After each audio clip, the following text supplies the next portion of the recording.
Today, we are going to be talking about Kingsman, The Golden Circle, so stay tuned. Welcome to The Real Review.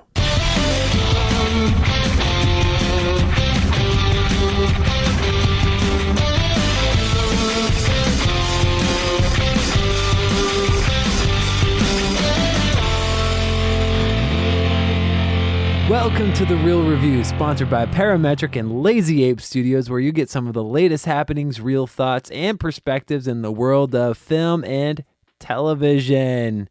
And everybody, I am here today with Joel, voice as smooth as butter, Cunningham. I was wondering what you were going to throw at me. I like that one. That one's nice. Yeah, Mr. Voiceover work gig guy. It was the best job I've had as far as that goes in a very long time. I told you, I walked in.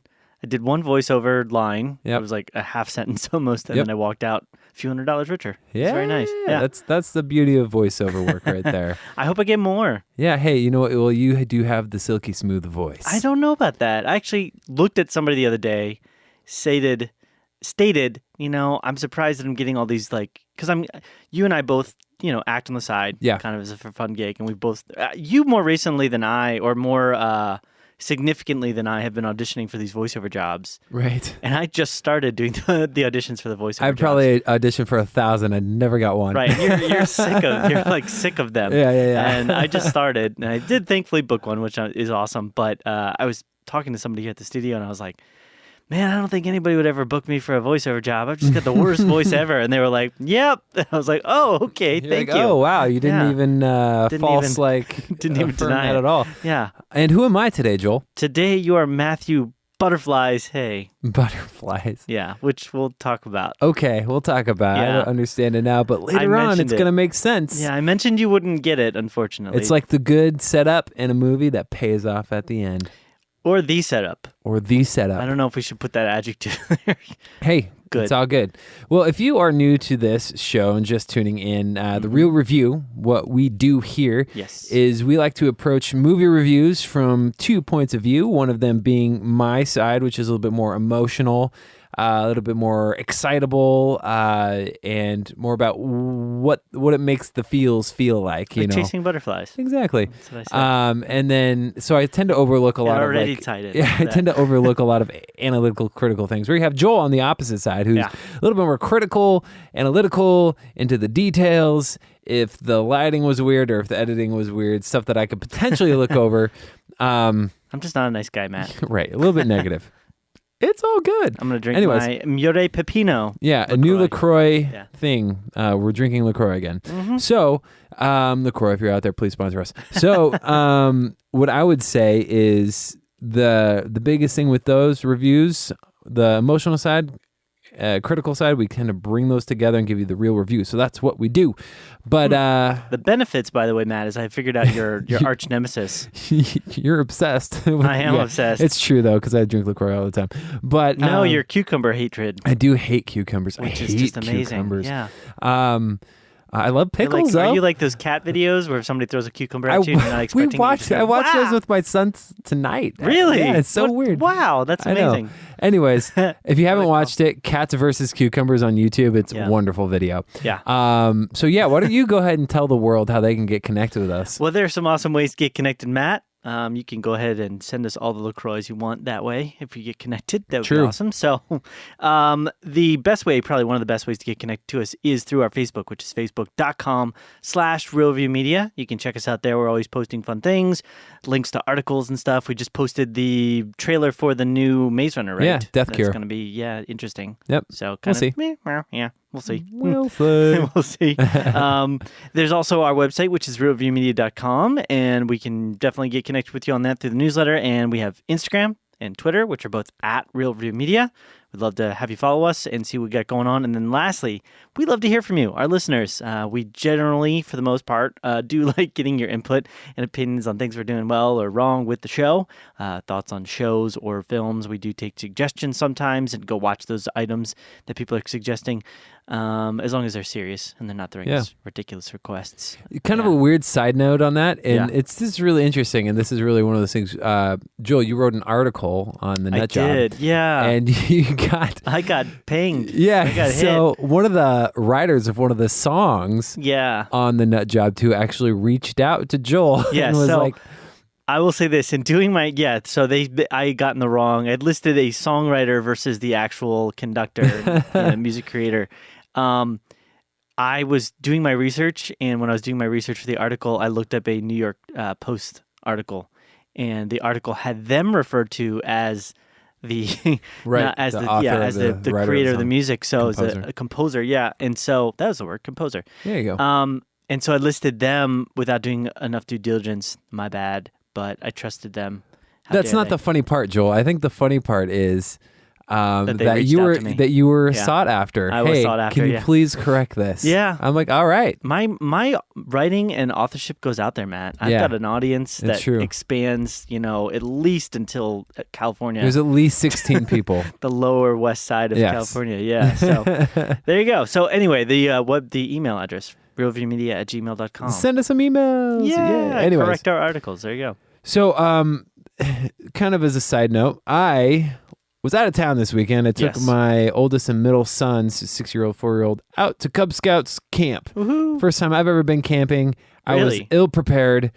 You've never been camping before? Not like legit camping. Oh, okay. I was freezing. Yeah. So cold. Yeah. And that is surprising that you've lived in Arizona this long, though, and never gone like legit camping. And wow. That experience doesn't make me want to do it again, but my kids had fun, so that might make me want to do it again. Yeah. But for myself, my feet were frozen the whole time. Yeah. Anyways, so layers, Matt. I was gone. Exactly. Okay. I was gone for the last 3 days. I didn't get a chance to check out this movie that we're going to talk about, but Joel, you got a chance to check out Kingsman, The Golden Circle. Correct. And you saw the original. I saw the original. Yep. So I'm excited to hear what you have to say about this. And I guess if you want to break it down for us, what's going on with that? I will do that. And then I'd love to continue. We will hopefully have some talking back and forth in this because I don't want to make this just about me. Nobody wants to listen to you that long. I know Joel. My voice is just so bad. I know, silky smooth Joel Cunningham. I'd like voiceovers right and left. It was for the Zoom, Matt. Come on, That's serious business. Talking about those monkeys, right? All right, so the Kingsman, The Golden Circle. This one is about the synopsis for it. When their headquarters are destroyed and the world is held hostage, the Kingsman's journey, I got that right, leads them to the discovery of an ally. I'm having a really hard time reading today, Kingsman's. Like, pronounce it like an E-N and not an A-N. The Kingsman's. Not Kingsman's. I'm doing Kingsman's like they say it in the movie, in the film. Kingsman's. In the visual experience, yeah. The Kingsman's journey leads them to the discovery of an allied spy group in the U.S. These two elite secret organizations must band together to defeat a common enemy. Its director is Matthew Vaughn, and it stars a pretty large cast compared to the first film. Colin Firth as Harry Hart, Julianne Moore as Poppy. She's kind of one of the primary antagonists. She's kind of like the head boss antagonist. Okay. You've got Taron Egerton, who is Eggy. Everybody kind of knows Eggsy, him. right? Eggsy. Sorry, yeah, not Eggy. Eggsy. Eggy. Mark Strong as Merlin. Halle Berry as Ginger. Elton John, of all people, makes a very significant, long cameo in this one. You've got Edward Holcroft as Charlie. He's kind of one of the secondary antagonists, the main antagonist for Eggsy throughout most of the film. Jeff Bridges as the head of the Statesman, and Channing Tatum as Tequila. Okay. So, yeah. And then, there's actually a couple other people that I should mention. They're further down the list here for some reason. You've got Pedro Pascal as Whiskey. And then a girl named Poppy Delevingne, Clara. I don't know if she's related to the other Delevingne that we've heard many things from recently. So so that's kind of the main cast. This is a sequel. It's a Matthew Vaughn film, so you know that you're probably going to be in for a bit of a crazy ride at times. He did the Kick-Ass series, he did the previous Kingsman film. He's actually already been announced that they're going to be doing a sequel to this Kingsman 3, and then according to the box office return, I'd say that's somewhat likely. I'm not saying it's a for sure thing, but it's not like they're doing horribly. They're number one in theaters right now. They've done a return that's a little bit over the initial opening for Kingsman, the first one, but they've also opened in about, I think it's 700 more theaters than the original. Right. So the first one, interestingly enough, and I don't know if we spent any significant time sort of talking about Kingsman, the first one really was more of a surprise hit, I think, in a lot of ways. Yeah. People know Matthew Vaughn. They know him from the Kick-Ass series, and I think they really like his films. At least the first one. The second one was kind of a mixed bag for people, but it definitely never seemed like this film was highly publicized or got a lot. The original, right? The original, yeah, it got a lot of publicity, and it kind of just flew out there and just made this huge splash out of nowhere. So with this one, I tried to, I don't know, approach it not. So we talked about this in our Coming Soon. Yeah. Yep. One of my fears for this is that they did an overall pretty quick turnaround for this type of a film. I mean, they had a pretty decent development structure, but for the most part, it was kind of like, in my opinion, it they didn't take an elongated period of time to make this, and they definitely threw a lot more budget at this film, and it kind of showed in the trailer. At least the increased budget with the bigger names. I mean, they have, all these actors now that have kind of signed on here, and for the most part, I think the biggest name. I don't know if I mentioned Colin Firth. Yeah, that was the first one. Okay, gotcha. He's probably one of the biggest names in the original that I recognize out of all the different cast members. A lot of these people might have been smaller productions or smaller films. But for the most part, I didn't really necessarily recognize them in American films. But this film, I mean, you've got a huge cast of people. So I really think, and just based upon the scope of the film, the length of the film, the things that they did, it really felt like they kind of just threw a bunch of money at it and tried to make it into a much bigger production. So as far as the actual film goes, it's getting a mixed review in a sense. A lot of people that went and saw it are liking it on Rotten Tomatoes. A lot of the actual reviewers that are seeing it, though, are not giving it as sort of a favorable review. It's at about a 5.2 out of 10 is the average rating. And it's 74%, though, as far as the audience 50% score. Rotten Tomatoes. Right. Yeah. So you've got most critics kind of saying, not so much, and most people that are watching it, just audience, going, yeah, I kind of liked it. I would say that I definitely fall somewhere in the middle of that. I didn't like this one anywhere near as much as the first one. Sure. I felt that this film did suffer in a number of ways. Sequelitis? From sequelitis. There was elements to the story that really felt like they were just trying to hit a plot point and hit a action mark and try to get to a place where they could, feature this, cool action sequence. That was a big part of the problem for me. Okay. I didn't feel like a lot of times the action was truly earned. There was good action, and there was good, especially, I would say, the final big battle, climactic battle. So yeah, the story for this one kind of is explained here. That's a very, very brief synopsis of kind of what the whole thing is. That's only like the first 5 minutes of the film. So yeah, at the beginning of the film, Eggsy's he's dating the princess now from the first film, and they've got a semi-serious relationship, and Colin Firth's character has been killed off, and so he's kind of living this life where he's this Kingsman, and he's also trying to live that normal life, but also dating a princess, so it's a little bit crazy.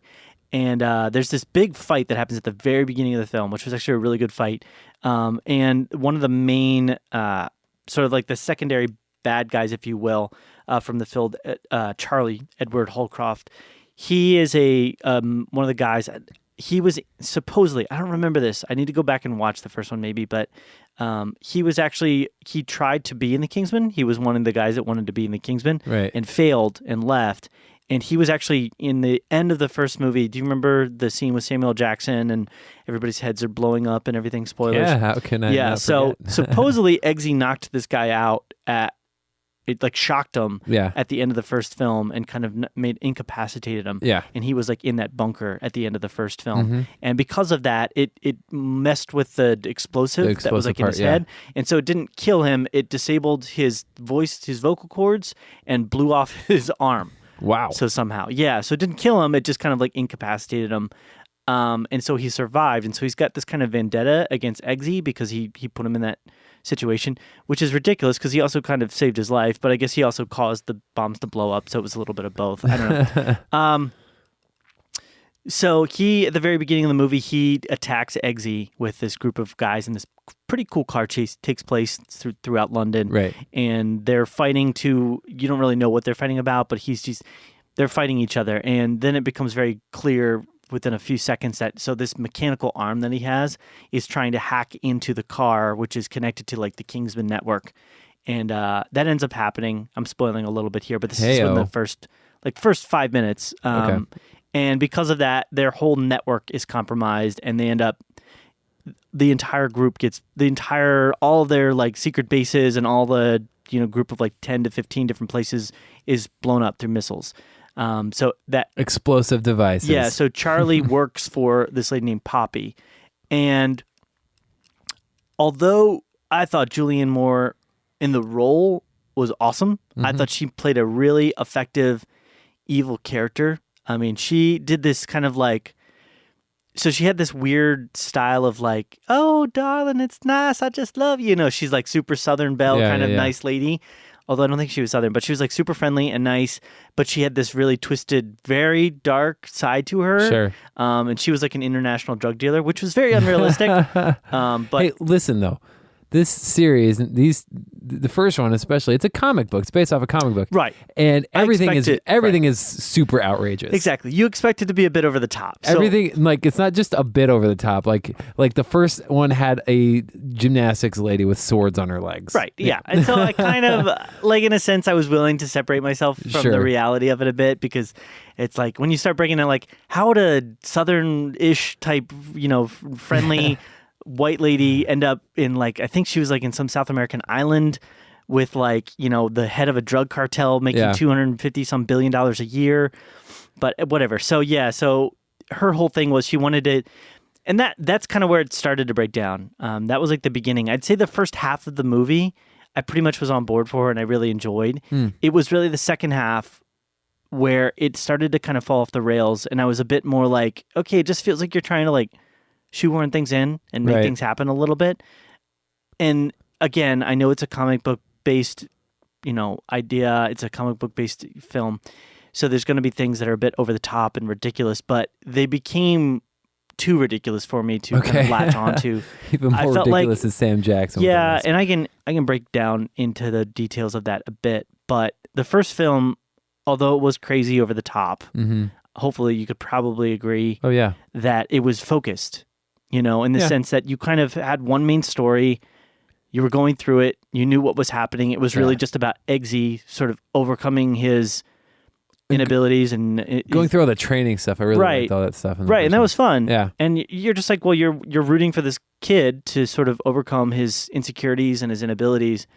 And this film didn't really have anything like that. There wasn't really a driving plot line all the way through, and that can be okay. Like we've seen that obviously with a lot of the James Bond films, but the James Bond films are the best ones they still have something for Bond to kind of overcome beyond just, this bad force that's kind of out there, unless that's presented in a certain kind of way. And so this film was trying to kind of have its cake and eat it too. It was trying to present stories and ideas of the characters, but they weren't really developed enough to really care about.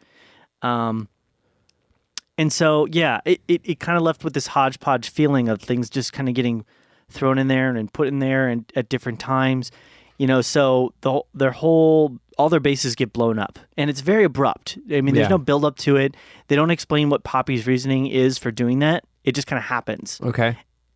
And you're left to assume that's because she's a bad person. Because she's a bad person. And then you find out that her goal, and it's a very weird thing, is that she's using cannabis and marijuana as a way to poison people, and is the only person that can provide the antidote for the poison that they. And so again, this isn't anywhere in the description, but so she's using cannabis that she sells to poison people that she's only going to provide it, and then she sort of uses that because there's a bazillion different marijuana smokers out there these days. She uses that as a means to try and blackmail the U.S. government into legalizing marijuana. To legitimize herself, and then also to give her like a clean slate. Sure. So basically, like, you have to just treat me like I'm not a bad person anymore. And it was like, when you think about it, it kind of made sense, but if you really like dig into that, it didn't make sense at all. Okay. I mean, her end goal didn't make any sense because, first of all, so It's like if I'm going to really dig into it. Okay. How would a person go about doing that blackmailing? So you say, okay, well, you blackmailed us. Well, marijuana is now legal, and you've been pardoned for everything, right?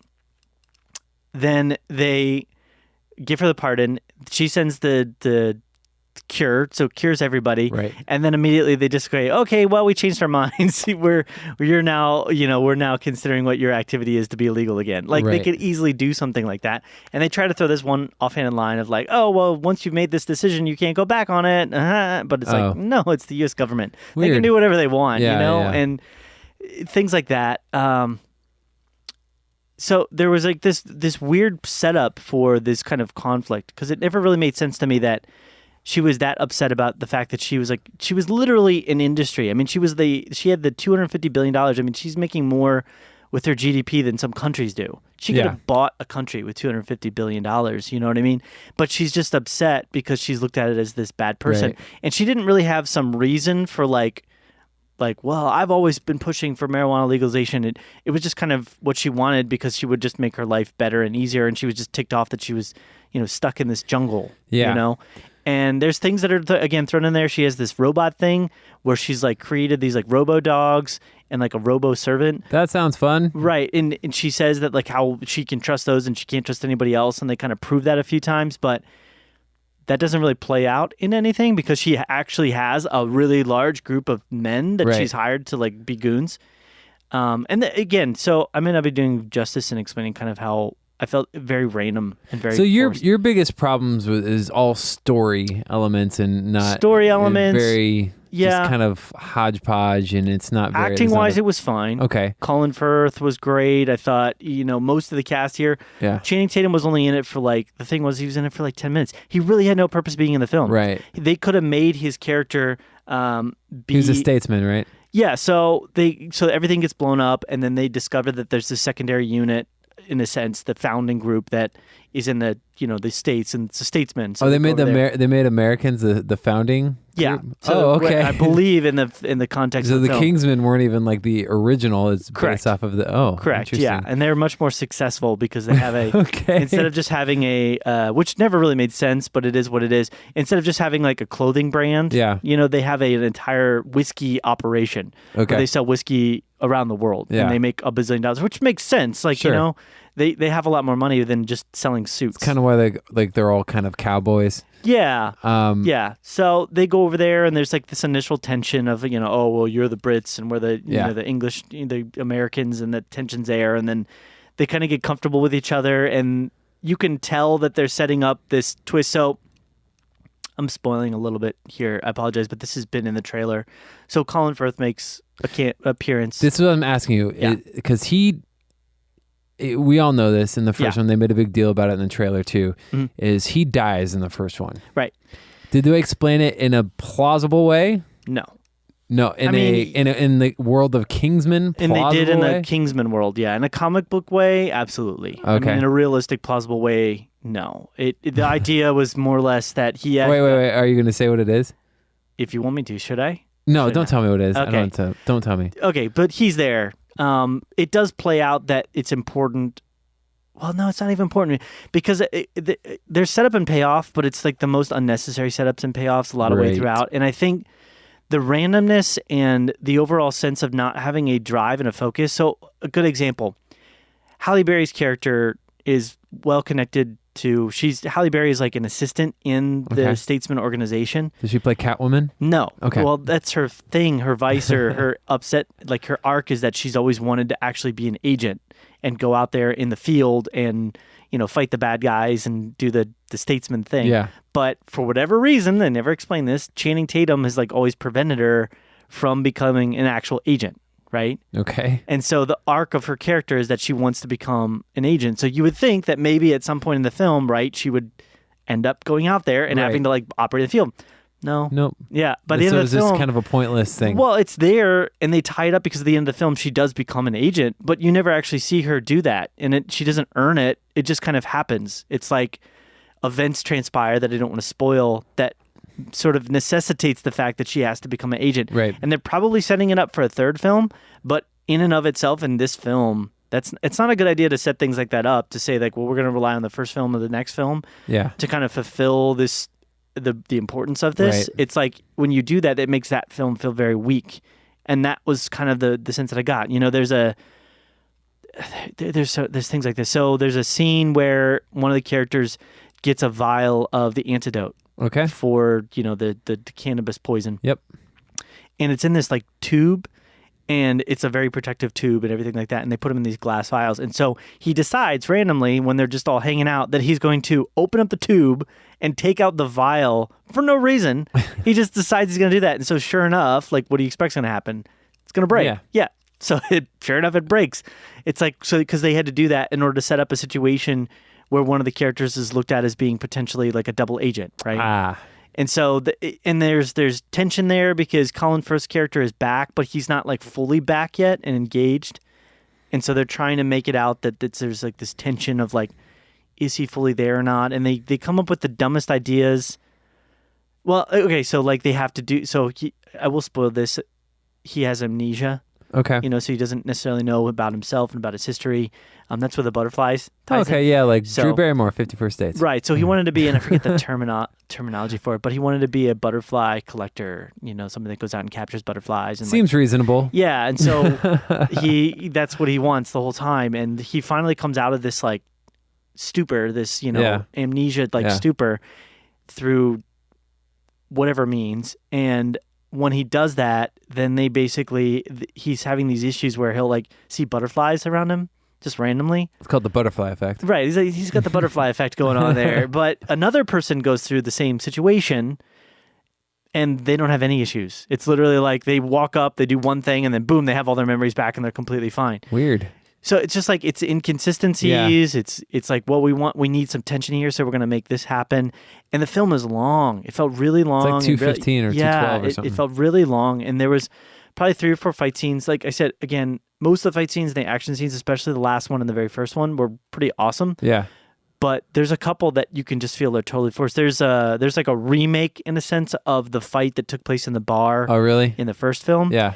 And Colin Firth steps in to like do that, and then he's not able to because he's still recouping. Right. And then they do, but the whole fight was literally forced. Like they're in the bar, and this is in the States, and nothing has happened. Like nothing, at least in the first film, the guys kind of earned it. You know what I mean? These guys were like jerks, and they kind of treated Eggsy really bad and stuff. And so it kind of made sense. But in this film, literally, they're just in the bar, and some American guy just stands up and goes, "Hey, why don't you Brits get out of here? You guys suck." And then they're like, "Okay, let's just beat the crap out of them." Like, that's how it went down. No restraint. Yeah. So it's like, well, we need a fight scene here, so let's do this thing. It just felt very much like forced. We want to get this thing to happen. Sure.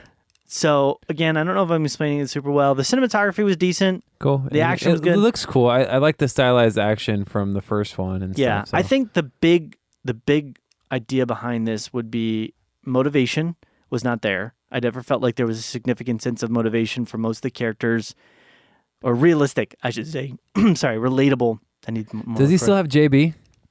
Jack Bauer? I don't know. His dog? Yeah, no, he doesn't. Okay. That's I don't want to spoil that. Okay. Yeah. Okay. There's something spoiler there. Yeah. Sorry. So I'm like trying to think how I should explain. That was this. one of my favorite parts from the first one. I was like, oh, well, that's fun. And again, things at times they just happen. So like there's the one female agent, Kingsman, that's kind of a part of the first film, and she's like the younger girl. I forget her name, but she's in this, but she disappears after the first 15 minutes, and she's most likely dead, but you don't know for sure. Right. And then you never really find, because they make it seem like she's important, but then immediately she's like out of the film, and then she never makes another return cameo. And again, Channing Tatum's character had no purpose for being there. It could have been, all of his stuff could have been taken by either Halle Berry's character or Pedro's character, Whiskey. Mm-hmm. All of his elements. There was literally nothing there for him to do.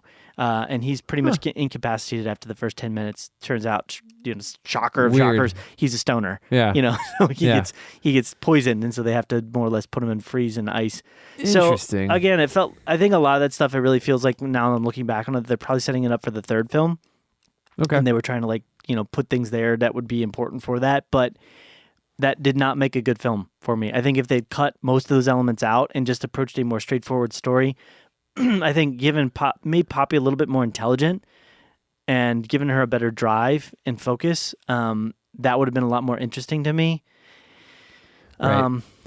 Yeah. So here's my thing. You mentioned this earlier, that you didn't feel like there's enough time between the first one and this one to be proper. It's been 3 years. I know. So I always felt like 3 years was a good chunk of time. 2 years is where it got dicey for me, and that's kind of where the schedule they've been doing with the Star Wars movies, and Marvel movies, etc., whatever it may be. I have a feeling that Kingsman 3 is going to be 2019. It's probably going to be 2 years from now. Yeah. They're probably just ramping it up. But they probably are. I'm assuming because, like I said, that there was elements that will definitely play out in the third film in this one, which it wasn't like that in the first film. Sure. That they're probably hoping to get a quicker production schedule done for the second one because they've already got story elements in line and in place to move directly into a third film. Gotcha. It felt like they were trying to expand out into a universe a little bit. Yeah. No, I gotcha. Okay, well, what would you rate this thing? So I thought about it. I'm giving it a D+. Oh, all right. 67. All right. The one thing I didn't talk about, although I did say that the action was good, because it was unrelatable at times, and because you kind of knew where it was going to be going, the stakes weren't there. Okay. You didn't feel like the action mattered because you didn't feel the sense of, like, what's the point of it? Right. I mean, and some of the fight scenes just didn't, it just felt like they have to have fight. Like, there's a fight scene that down like it's not even really a fight scene. It's more like just an action set piece as they're going down a ski slope. Yeah. One of the things we don't talk about too much, but good action scenes need rising stakes. Yeah. So they need a sense that, like, okay, this went wrong, which creates this situation, which then makes that thing go wrong. And then things get more and more dire kind of as the scene is going by. Right. Really good example of that. If you look at most of the Terminator action scenes, you kind of see how the stakes slowly get progressively crazier and crazier and crazier, or even Die Hard. Yeah. You know what I mean? How the stakes progress because he's getting more and more injured with every fight. Yeah. There's this situation. There's more people this time. He's got fewer weapons, fewer guns. So that didn't really happen in this film. It's kind of like they were just fighting. Right. There was a fight scene on a ski slope. Yeah. And literally, it wasn't even like a fight scene. It was, like I said, an action set piece where they escape again. They escape with the antidote. Yeah. And instead of just blowing up the thing with like a bomb, which I would assume if they're, because he has bombs, you see that in just like a moment after the scene with the main bad guys, he decides he's going to make the ski machine, like the slope, the lift spin in circles at a super fast speed. And that's the whole, like, Weird. It just picks up speed. Yeah, it does seem like everything's pretty random. Yeah. And so, which, again, it's a comic book. Okay. So you kind of expect some of that. But the first film was so focused. Yeah. And had such a tight structure and everything made a lot more sense. And things that were set up felt fulfilled nicely later that it didn't. It was relatable. So 67, eh? Yeah, 67. That actually reminds me of something, Joel, and I'm going to throw an audible in here because that's going to be the end of our review of Kingsman: The Golden Circle. Okay. But we talked about a movie a couple months ago. Okay. This movie was called The Book of Henry. Oh no! Why are you doing this? This movie is a movie that was written and directed by Colin Trevorrow. Are you seriously doing this? I'm doing this to you right now. Oh my gosh! And you gave it a D. I think you gave it a D. I don't think it was a D+. Yeah. I don't remember exactly, but I remember being like, wow, okay, well, that's a bummer. I just watched this movie for the first time the other day, and I found myself really enjoying it. Shut Joel. your mouth. I really enjoyed it. Shut your butterfly mouth. I liked it. I got like super emotional in the middle of it, and it was all there for me. I enjoyed it. It was funny. It was endearing at times, and I liked the way that it ended. It didn't get as crazy as I thought it was going to get. How did it not get crazy? The fact that she's willing to go and assassinate. She's a video game mom. She plays Gears of War all the time. I think she's translating that to she's she's emotionally distraught. I don't know. She's a lazy, like good for nothing mom that sits on her butt all day, and she's somehow convinced by the book of her son to go murder a guy. I'm convinced she has PTSD. She might have PTSD, but who in there? Since when has anybody with PTSD ever committed murder like that? I don't know. Have you looked it up? I feel like it's happened. Maybe some guy has like been in a fight or something, or like their anger has gotten the best of them. This wasn't anger.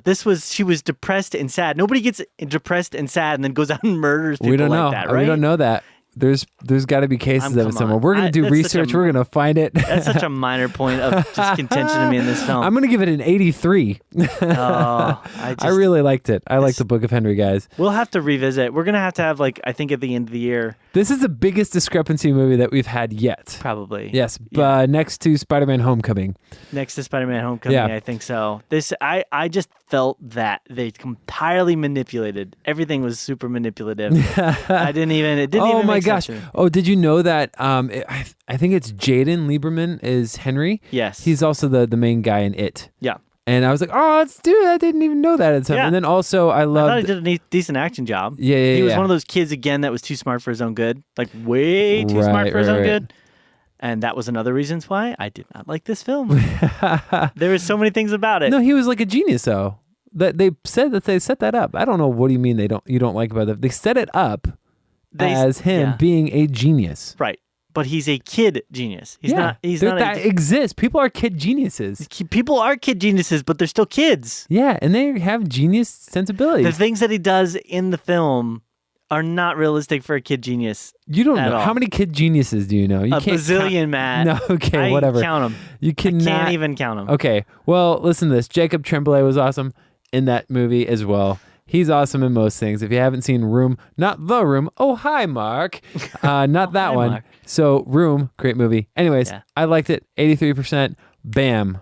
The Book of Henry. I also like the Book of Eli. That's something else we disagree on. Okay, yeah. Well, that's taking. Now we're going way old school. All the book Why movies, are you ripping open these wounds, Matt? Why are you making this a thing? All the book movies I like a lot more than you do, Joel. So, hey, that's it. That sounds very rude of you to say. I like book movies. I loved all the Harry... Well, not all the Harry I like most the of the movies Harry with the book in the title. Oh, the Book of Henry. Gotcha. The Book of Eli. Okay. I thought you meant movies that were based on books. Is Book of Eli a book? No, I don't think so. It's about a book. Is it just called Eli?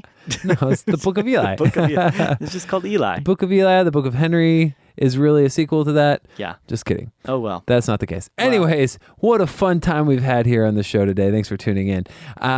So just a kind of quick wrap up. If you want to keep, in the know, in the loop of what we have going on, go to our website, realreviewmedia.com, and send us some emails about what you thought about Kingsman 2 or the Book of Henry or the Book of Eli. He writes a journal on how to take a sniper and do a sniper hit, assassinate a man. He's a child. He's a child, and he writes how to do an assassin's job. Yeah. He's a child. When do kids do that? I think kids do that. And who listens to them? They're crazy moms with PTSD. Yeah. So with that, you can also find us on our Facebook and Instagram and Twitter at Real Review Media, REEL, as in film reel or fishing reel, whatever floats your boat. And that's how you can get connected with us. And send Joel all of the heart emoji icons saying that the Book of Henry wasn't that bad. I'll burn them. I'll print them and burn them. Anyways, that's going to wrap up our episode today. Joel, is there anything else that you want to add? No, I'm good, man. Okay, awesome. Well, it's been real. It's been real.